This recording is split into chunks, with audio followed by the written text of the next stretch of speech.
ಎಲ್ರಿಗೂ ನಮಸ್ಕಾರ. ಅಧಿಕ ಮಾಸದ 25ನೇ ದಿವಸ ಸಂಕರ್ಷಣ ಭಗ ಎಂಬ ದ್ವಾದಶಾದಿತ್ಯರ ಅಂತರ್ಯಾಮಿ ರೂಪವನ್ನು ಆರಾಧನೆ ಮಾಡಲಾಗುತ್ತೆ. ಪ್ರಳಯ ಕಾಲದಲ್ಲಿ ಎಲ್ಲವನ್ನೂ ತನ್ನೆಡೆಗೆ ಆಕರ್ಷಣ ಮಾಡ್ತಕ್ಕಂತಹ ರೂಪವೇ ಈ ಸಂಕರ್ಷಣ. ಹುಳಿರಹಿತ ಪದಾರ್ಥಗಳಲ್ಲಿ ಸಂಕರ್ಷಣವನ್ನು ಅನುಸಂಧಾನವನ್ನು ಮಾಡಬೇಕಾಗತ್ತೆ. ಶರತ್ ಋತುವಿನ ನಿಯಾಮಕ ರೂಪ ಸಂಕರ್ಷಣ. ಸಂಕರ್ಷಣನ ಧ್ಯಾನದಿಂದ ಸಂತಾನ ಅಭಿವೃದ್ಧಿಯಾಗತ್ತೆ. ಅನಾಹತ ಚಕ್ರದಲ್ಲಿ ನೆಲೆಸಿರ್ತಕ್ಕಂತಹ ರೂಪ ಸಂಕರ್ಷಣ. ಅಂದು ಒಂದು ಮಣೆಯ ಮೇಲೆ ತೋರಿಸಿದ ರಂಗೋಲಿಯನ್ನು ಇಟ್ಟು, ಲಕ್ಷ್ಮೀನಾರಾಯಣರ ವಿಗ್ರಹವನ್ನು ಇಟ್ಟು, 2 ತುಪ್ಪದ ದೀಪವನ್ನು ಹಚ್ಚಿ, ಗೆಜ್ಜೆ ವಸ್ತ್ರವನ್ನು ಏರಿಸಿ ಷೋಡಶೋಪಚಾರ ಪೂಜೆ ಮಾಡಿ, ಮೇಲೆ ತೋರಿಸಿರ್ತಕ್ಕಂತಹ ಶ್ಲೋಕವನ್ನು 33 ಬಾರಿ ಪಠಿಸ್ತಕ್ಕಂಥದ್ದು. 33 ಆರತಿ ಎತ್ತಿ 33 ನಮಸ್ಕಾರವನ್ನು ಮಾಡ್ತಕ್ಕಂಥದ್ದು. ಅಂದು ಮುತ್ತೈದೆಗೆ ವೀಳ್ಯದೆಲೆ, ಅಡಿಕೆ, ದಕ್ಷಿಣೆ, ತೆಂಗಿನಕಾಯಿ, ಹಣ್ಣು, ರವಿಕೆ ಕಣ, ಬಳೆ ಬಿಚ್ಚಾಲೆ, ಬೆಲದಚ್ಚು, ಕೃಷ್ಣ ಪೊಟ್ಟಣಗಳು, ಜೊತೆಗೆ ಗಾಜಿನ ಬಳೆಯನ್ನು ಕೊಡ್ತಕ್ಕಂಥದ್ದು.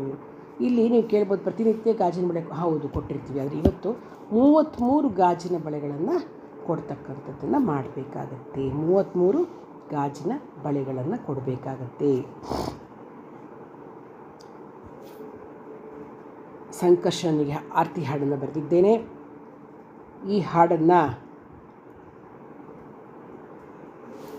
ಶ್ರೀಮತಿ ನಿರೂಪಾ ಮೋಹನ್ ರವರು ಹಾಡ್ತಾ ಇದ್ದಾರೆ.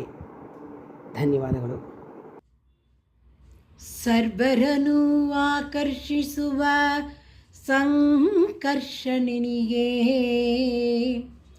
ಸರ್ವರನ್ನು ಆಕರ್ಷಿಸುವ ಸಂಕರ್ಷಣನಿಗೆ, ಆದಿಶೇಷ ರೂಪನಿಗೆ ಆರತಿ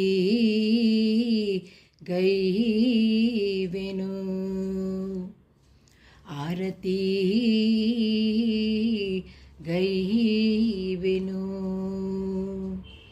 ಕೃಷ್ಣನಾಗಿ ಎಲ್ಲರ ಆಕರ್ಷಿಸಿದವಗೆ ಕುಂದಣದ ಆರತಿ ಗೈಯುವೇನು. ಕೃಷ್ಣನಾಗಿ ಎಲ್ಲರ ಆಕರ್ಷಿಸಿದವಗೆ ಕುಂದಣದ ಆರತಿ ಗೈಯುವೇನು. ಕರ್ಷಣೆಯಿಂದ ಗ್ರಹಗಳ ಸ್ತುತಿಸುವನಿಗೆ ಕರ್ಪೂರದ ಆರತಿ ಗೈಯುವೇನು. ಕರ್ಷಣೆಯಿಂದ ಗ್ರಹಗಳ ಸ್ತುತಿಸುವನಿಗೆ ಕರ್ಪೂರದ ಆರತಿ ಗೈಯುವೇನು. ಆಕರ್ಷಕ ರೂಪದ ಆನಂದಮಯನಿಗೆ ಆಯಾ ರೂಪಕ್ಕೆ ಆರಾಧಿಸುವೆನು. ಆಕರ್ಷಕ ರೂಪದ ಆನಂದಮಯನಿಗೆ ಆಯಾ ರೂಪಕ್ಕೆ ಆರಾಧಿಸುವೆನು. ಸಂಕರ್ಷಣನ ಅನುಗ್ರಹಕ್ಕಾಗಿ ಸದಾ ಪ್ರಾರ್ಥನೆ ಮಾಡುವೆನು.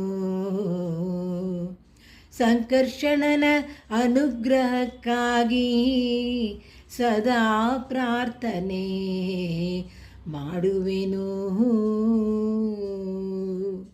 ಸರ್ವರನ್ನು ಆಕರ್ಷಿಸುವ ಸಂಕರ್ಷಣನಿಗೆ ಆದಿಶೇಷ ರೂಪನಿಗೆ ಆರತಿ